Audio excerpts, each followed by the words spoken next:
আমি বলবো যখন 21 অধ্যায় 3 পদ, সিমন পিতর তাহাদিগকে বলিলেন, আমি মাছ ধরতে যাচ্ছি। তারা বললেন, আমরা তোমার সঙ্গে যাব। তখন তারা বের হয়ে নৌকায় উঠিলেন, কিন্তু সেই রাত্রিতে তারা কিছুই ধরতে পারলেন না। ঈশ্বর তার এই পবিত্র বাক্যের মধ্য দিয়ে আমরা যারা এখানে উপস্থিত রয়েছে, আমাদের প্রত্যেকের জীবনে ঈশ্বর প্রচুরূপে আশীর্বাদ দান করুন। আমেন। আমি আগে ঈশ্বরকে ধন্যবাদ দিয়েছি যে এভরিডে পিয়ার গ্রুপ এই সময়ে ঈশ্বর আমাকে একটা সুযোগ দিয়েছেন। আমি সাধারণ একজন ঈশ্বরের সন্তান হিসাবে আজকে এই সুযোগ আমি আপনাদের মধ্য দিয়ে লাভ করেছি। যিনি আমাকে সুযোগ দিয়েছেন, আমি আপনাদেরকে ধন্যবাদ জানাই। এবং আপনারা যারা উপস্থিত, আবার আমি আপনাদেরকে কৃতজ্ঞতা ধন্যবাদ জানাই। ঈশ্বর পবিত্র, ঈশ্বর মঙ্গলময়, ঈশ্বর দয়াময়। তিনি আমাদের প্রত্যেকের জীবনে প্রত্যেকের জন্য তার দয়া উপরন্ত ভালোবাসা তিনি দিয়ে থাকেন, এবং তার দয়া তার অনুগ্রহের কারণে আজকে আমরা এই জুম মিটিং এ উপস্থিত হতে পেরেছি। আমাদের অনেক স্বপ্ন থাকে, আমাদের অনেক আশা থাকে। ঈশ্বর আজকে জুম মিটিং এ আমার সেই প্রার্থনা, সেই হয়তোবা আমার একটা আশা ছিল, ঈশ্বর স্বপ্ন যাই হোক, তিনি অনুগ্রহ দয়া করেছেন। আমরা পবিত্র বাক্যে আমরা দেখতে পাই, যেখানে বলছে যে সিমন পিতর তাহাদিকে বলিলেন, আমি মাছ ধরতে যাচ্ছি। তারা বলেন, আমরা তোমার সঙ্গে যাব। তারা তখন তারা বের হয়ে নৌকায় উঠিলেন, কিন্তু সেই রাত্রিতে তারা কিছুই ধরতে পারলেন না। খ্রিস্টতে ভাতা ভগ্নীগণ, আমি কিছুদিন আগে আমি যখন ভারত 24-25 পদ এই বিষয় নিয়ে কথা বলার জন্য আসলে আমি স্টাডি করেছিলাম, যথেষ্ট সময় দিয়েছিলাম। কিন্তু বিকালবেলায় হঠাৎ করে ঈশ্বরের একটা চেতনা, ঈশ্বর একটা আত্মা আমার মধ্যে কাজ করেছে, যেন আমি অন্য বিষয় নিয়ে কথা বলি। আমি জানি না, কিন্তু ঈশ্বর সর্বশক্তিমান, ঈশ্বর সর্বজ্ঞ, সর্বজান্তা। আর যার কারণে আমাকে আবার যখন 21 অধ্যায় 3 পদ আমাকে আজকে বেছে নিতে হলো। যাই হোক, আমি আমি কোনো লেকচার না, কিন্তু পবিত্র আত্মা তিনি সাহায্য করবেন, পবিত্র আত্মায় তিনি পরিচালনা করবেন। আমরা জানি যে প্রভু যীশু খ্রিস্টের মৃত্যুর কিছুদিন পরে, প্রভু যীশু খ্রিস্টের মৃত্যুর কিছুদিন পরে শিষ্যরা হতাশার মধ্যে ছিলেন। কারণ শিষ্যরা তারা একটা স্বপ্ন দেখেছিলেন। তারা স্বপ্ন দেখেছিলেন প্রভু যীশু খ্রিস্ট যখন এই পৃথিবীতে রাজা হবেন, প্রভু যীশু খ্রিস্ট যখন এই দেশের রাজা হবে, দেশকে পরিচালনা করবেন, শিষ্যরা তারা স্বপ্ন দেখেছিলেন তখন তারা এক একজন মন্ত্রী হবেন। এক একজন তারা যখন মন্ত্রী হবেন, তখন তাদের দেশ থেকে রোমীয় শাসক দিকে তারা বিতাড়িত করবেন। কিন্তু তাদের সেই স্বপ্ন সমস্ত ভেঙে চুরমার হয়ে গেল যীশু খ্রিস্ট মৃত্যুর মধ্য দিয়ে। তাদের যে প্রত্যাশা, এটা ভেঙে খান খান হয়ে গেল। তাদের যে রঙিন স্বপ্ন, এটা ধূলিসাৎ হয়ে গেল। তারা কি করবেন তারা কিছুই বুঝতে পারছিলেন না। শেষে পিতর বললেন, শেষে সিমন পিতর বললেন, আমি মাছ ধরতে যাই। খ্রিস্টেতে ভাতা ভক্তিগণ, যে শিষ্যদের যিশুর মধ্য দিয়ে তাদের প্রত্যাশা আকাঙ্ক্ষা রঙিন স্বপ্ন ছিল, যিশু মারা যাতে তাদের সেই সমস্ত রঙিন স্বপ্ন যখন চুরমার হয়ে গেল, তখন পিতর তিনি বললেন যে আমি মাছ ধরতে যাই। যখন পিতর বললেন যে আমি মাছ ধরতে যাই, তখন অন্যান্য শিষ্যরা তারাও পিতরকে অনুসরণ করছিলেন। পিতরকে তারা তারা তারা দেখছিলেন যে পিতর কি করছে। খ্রিস্টেতে ভাতা ভগ্নীগণ, আসলে প্রভু যিশু পিতরের কাছে আশা করেছিলেন যেন পিতর এক জায়গা থেকে অন্য জায়গায় তার পক্ষে সুসমাচার প্রচার করবে, তার ভালোবাসা কথা তুলে ধরবে, তার সেবা করবে, কিন্তু আজকে পিতর আমরা দেখতে পাই সে যিশুর পক্ষে না গিয়ে সে তার পুরানো পেশায় আবার তিনি সেই তীব্র সমুদ্রে মাছ ধরার জন্য জাল নিয়ে আবার তিনি অগ্রসর হলেন। প্রভু যীশু খ্রিস্ট পিতরকে বলেছিলেন, এখন থেকে তুমি মহস্যধারিত নয় কিন্তু মনুষ্যধারিতে যীশু খ্রিস্ট তাকে রূপান্তর করেছিলেন।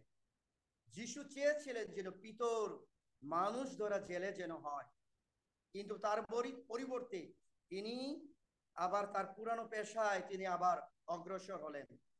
পিতর যখন তার পুরানো পেশায় অগ্রসর হলেন, তখন অন্যান্য শিষ্যরা তারাও বলেন, আমরাও যাব। দেখেন এখানে প্রথম পিতর তিনি একা ছিলেন, আমি মাছ ধরতে যাই। অন্যান্য শিষ্যরা তারা অনুসরণ করলেন এবং পিতরের সঙ্গে তারা অগ্রসর হলেন। একটা দল হয়ে গেল সেখানে, সংঘবদ্ধ হয়ে গেল সেখানে। আমাদের আমাদের মণ্ডলীতে ঠিক একইভাবে দেখবেন যে যখন দেখবেন যে একটি লোক, সেখানে একটি লোক নয়, পরবর্তীতে দেখবেন সেখানে আরো লোক রয়েছে, পরে সেখানে দল রয়েছে, পরবর্তীতে আরো দেখবেন সেখানে একটা বিশৃঙ্খলা। ঠিক একইভাবে পিতর যখন বলেন আমি মাছ ধরতে যাই, অন্যান্য শিষ্যরা তারা বললেন আমরা যাব, সে একটা দল হয়ে গেল এবং তারা জাল নিয়ে তারা সে তীব্র সমুদ্রে মাছ ধরার জন্য গেলেন। এবং সমস্ত রাত্রে অন্যান্য শিষ্যরা পিতরা তারা মাছ ধরতে চেষ্টা করলেন এবং আমরা পবিত্র বাইবেলে দেখতে পাই তারা একটি মাছও তারা ধরতে পারে নাই। তারা সমস্ত রাত্রে চেষ্টা করলো মাছ ধরার জন্য, কিন্তু তারা একটি মাছ তারা ধরতে পারে নাই। কেন তারা ধরতে পারে নাই? কি সমস্যা ছিল তাদের? তাদের কি জালের কোনো ত্রুটি ছিল, বা তারা কি মাছ ধরার কোনো তাদের প্রশিক্ষণ ছিল না? এবং বাইবেলে আমরা জানতে পাই পিতর অন্যান্য শিষ্যগণ তারা ছোটকাল থেকে তাদের বাবার কাছ থেকে মাছ ধরা কলা কৌশল শিখেছেন, রপ্ত করেছেন, মাছ বিক্রি করেছেন, মাছ বিক্রি করে পরিবারে ভরণ পোষণ করেছেন।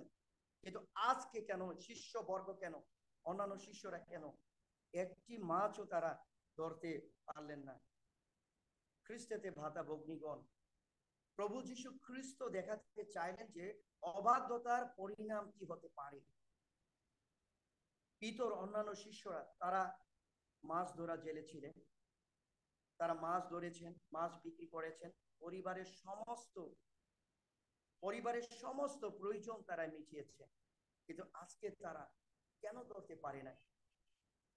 প্রভু যীশু তাদেরকে দেখাতে চাইলেন যে অবাধ্যতার পরিণাম কি হতে পারে যখন আমরা আমাদের চিন্তায়, আমাদের চেতনায়, আমাদের পরিকল্পনায়, আমাদের ইচ্ছায় যখন আমরা প্রভুকে বাদ দিয়ে যখন আমরা অগ্রসর হব, আমরা যখন আমাদের নিজেদের মতো করব, তখন সেখানে ঈশ্বরের আশীর্বাদ থাকতে পারে না, ঈশ্বরের অনুগ্রহ থাকতে পারে না, ঈশ্বরের ভালোবাসা থাকতে পারে না, ঈশ্বর সেখানে কাজ করতে পারে না।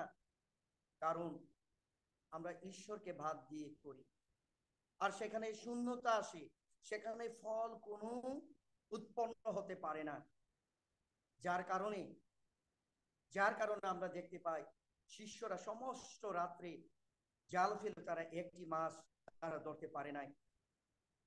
এবং ভোর বেলায় তাদের কাছে হেঁটে হেঁটে একজন লোক আসছে, তাকেও তারা সঠিকভাবে চিনতে পারে নাই। তাদের কাছে যে লোকটা আসছে সেটাকে ভূত নাকি প্রভু যীশু।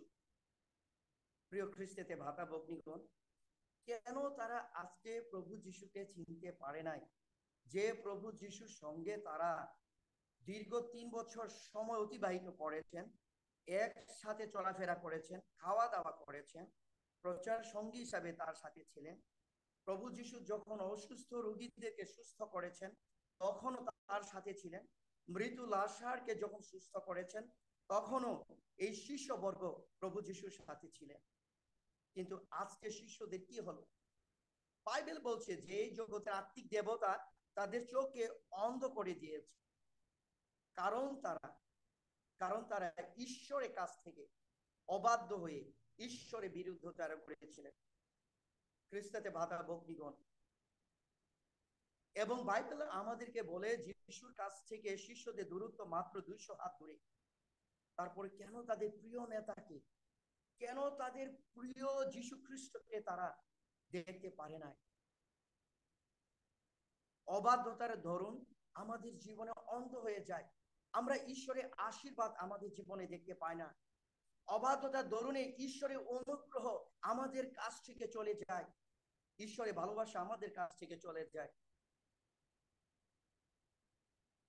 আমরা এখানে দেখতে পাই সমস্ত রাত্রে তারা চেষ্টা করলো মাছ ধরার জন্য, কিন্তু একটি মাছ তারা ধরতে পারলো না। কারণ প্রভু যীশু খ্রিস্ট তাদেরকে আহ্বান করেছিলেন যেন তারা প্রভুর পক্ষে, প্রভুর আহ্বানে। খ্রিস্টতে ভাতা ভগ্নীগণ, আমরা খ্রিস্টীয় জীবনের আহ্বানের মূল্য অনেকে নিরূপণ করতে পারে না। খ্রিস্টীয় জীবনের আহ্বানে নিরূপণ করতে না পারাটা অত্যন্ত দুঃখজনক। স্পার্জন তার পুত্রকে চিঠি লিখেছিলেন, তোমার জন্য যদি ঈশ্বরে কার্যকারী হওয়াটা যদি স্পার্জলি তোমার জন্য যদি ঈশ্বরে কার্যকারী হওয়াটা যদি ঈশ্বরের মনোনয়ন হয়ে থাকে, তাহলে আমি চাইবো না যে তুমি লক্ষপতির মতো বিনষ্ট হও। তিনি আবার লিখেছিলেন, যদি তুমি ঈশ্বরের রাজ্যের কার্যকারী হবার যোগ্য হয়, তাহলে আমি চাইবো না তুমি নির্বুদ্ধের মতো রাজা হও। আমরা অনেক সময় ঈশ্বরের আহ্বানের মূল্য নিরূপণ করতে ব্যর্থ হই। আমরা ঈশ্বরের আহ্বানের যে আহ্বান, সেটাকে আমরা অনেক সময় মূল্য দিতে আমরা ব্যর্থ হই, যার কারণে ঈশ্বরের অনুগ্রহ দয়া আমাদের কাছ থেকে চলে যায়। খ্রিস্টতে ভাতা ভগ্নীগণ, প্রভু যীশু তাদের কাছ থেকে আসলেন এবং প্রভু যীশু তাদের কাছে এসে, আর শিষ্যবর্গ সেখানে ছিলেন, এবং আমরা দেখি যে প্রভু যীশু শিষ্যদের কাছে যখন আসলেন এবং তাদের সঙ্গে যখন মিলিত হলেন, যিশু পিতরকে আরেকবার সুযোগ দিতে চাইলেন। এবং আমরা যদি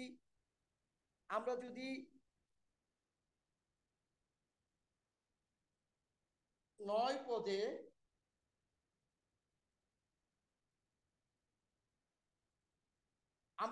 পদে দেখি, পারে নেমে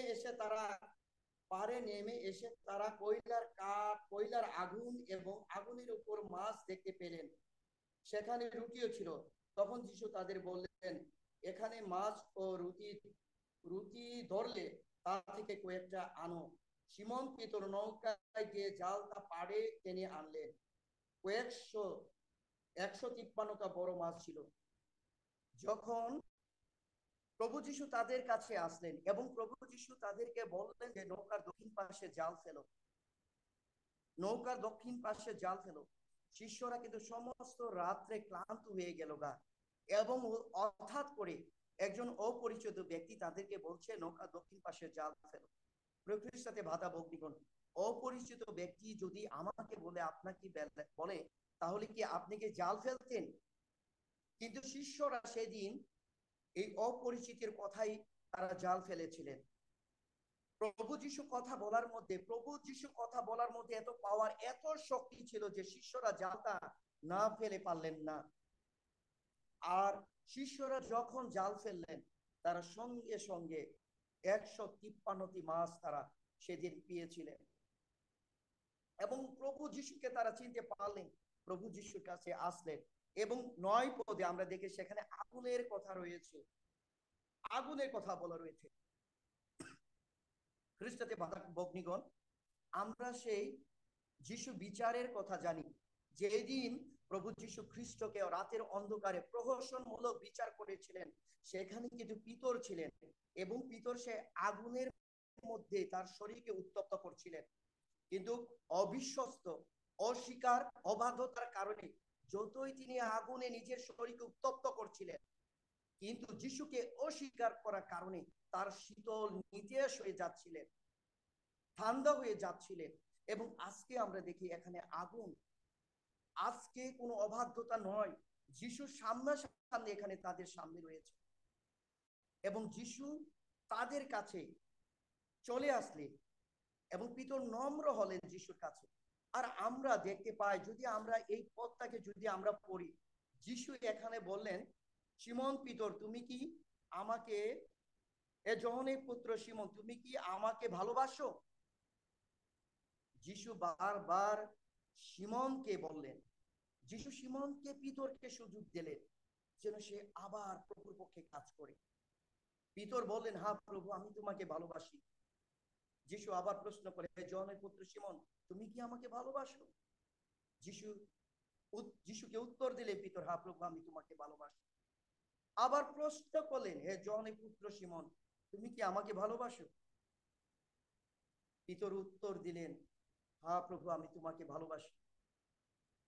প্রভু যীশু খ্রিস্ট প্রভু যীশু খ্রিস্ট পিতরকে বললেন, হে পিতর, তিবরিয় সমুদ্রে সে মাছের চেয়ে, সে জালের চেয়ে, সে নৌকার চেয়ে কি তুমি কি আমাকে ভালোবাসো?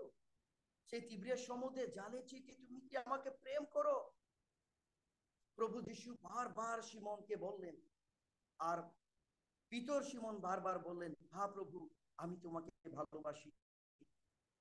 প্রভু যিশুর এই ভালোবাসা ছিল সম্পূর্ণ স্বর্গীয় ভালোবাসা, যেখানে আমরা বলতে পারি আগাপী ভালোবাসা, খ্রিস্টীয় ভালোবাসা, স্বর্গের ভালোবাসা। যিশুর ভালোবাসা ছিল স্বর্গীয়, অতুলনীয়। তিনি মানুষকে ভালোবাসতেন আগাপে।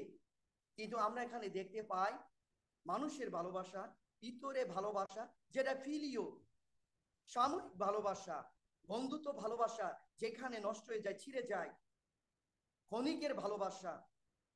প্রভু যীশু খ্রিস্ট তিনি সেই আগাবে ভালোবাসা, স্বর্গীয় ভালোবাসা, নিঃস্বার্থ ভালোবাসা, তিনি সেটা, তিনি আমাদের জন্য আজকে তিনি সেটা দিয়েছেন। এবং পিতরকে বললেন, আমার মেষগুনকে চড়াও। যীশু খ্রিস্ট পিতরকে বারবার বললেন যে, সে তিব্রিয় সমুদ্রের নৌকা, মাছ, জালের চেয়ে তুমি একে আমাকে ভালোবাসো? আর পিতর বললেন, হ্যাঁ প্রভু, আমি তোমাকে ভালোবাসি। প্রভু যীশু খ্রিস্ট পিতরকে আরেকটি বার সুযোগ দিলেন যেন পিতর বাধ্য হয়ে প্রভু যীশুর পক্ষে আত্ম আত্ম আত্ম মর্যাদায়, যেন সগৌরবে, যেন আত্মিক পবিত্রতায়, যেন প্রভুর পক্ষে যেন কাজ করতে পারে। আর পিতর তিনি নম্র চিত্রে নতজানু হয়ে ঈশ্বরের চরণে তিনি তার জীবনকে আরেকটি বার উৎসর্গ করলেন, যেন প্রভুর পক্ষে, প্রভু রাজ্যের পক্ষে যেন কাজ করার জন্য যেন জীবনযাপন করতে পারে। প্রিয় খ্রিস্টাতে ভাতা ভগ্নীগণ, যদি আমরা একটু দেখি, যদি আমরা অবাধ্যতার বিষয় যদি আমরা এখানে যদি একটু দেখি, যিশায় 7 অধ্যায় যদি আমরা দেখি 25 পদ, আমরা এখানে দেখব। তারপর যিশায় 7 অধ্যায় 25 পদ, তারপর যিশয় বললেন, কেন তুমি আমাদের উপর এই বিপদ দেখে আনলে, আর সদাপ্রভুই তোমার উপর বিপদ আনবে। তখন সমস্ত ইসরায়েলরা প্রথমে আখনকে পরে তার পরিবার সবাইকে পাথর ছুঁড়ে মেরে ফেললো। খ্রিস্টাতে ভাতা বগ্নিগণ, ঈশ্বর যিহুশয়ের মধ্য দিয়ে ইসরায়েল জাতিকে বলেছিলেন ওই শহরকে দখল করতে, ওই শহরকে জয় করতে। এবং যিহুশয় ওই শহরে লোক পাঠালেন, ওই শহরের পরিবেশ সার্ভে করার জন্য, যে ওই শহরটাকে কি পরিস্থিতি, কিভাবে আমরা এটা জয় করতে পারি, তিনি লোক পাঠালেন। আর সেখান থেকে এসে তাদের জন্য রিপোর্ট দিলেন যে ওই শহর একটি ছোট শহর, সেইখানে বেশি লোক যাওয়ার দরকার নেই, সেখানে 2 থেকে 3 হাজার লোক গেলে যথেষ্ট। আমরা ওই শহরকে আমরা অনায়াসেই আমরা জয় করতে পারবো। তারা গেলেন যিহুশয়ের নেতৃত্বে, কিন্তু তারা ওই শহর জয় করতে তো পারলো না। তারা ওই শহর থেকে বিতাড়িত হলেন, তাদেরকে তাড়িয়ে দিলেন। এবং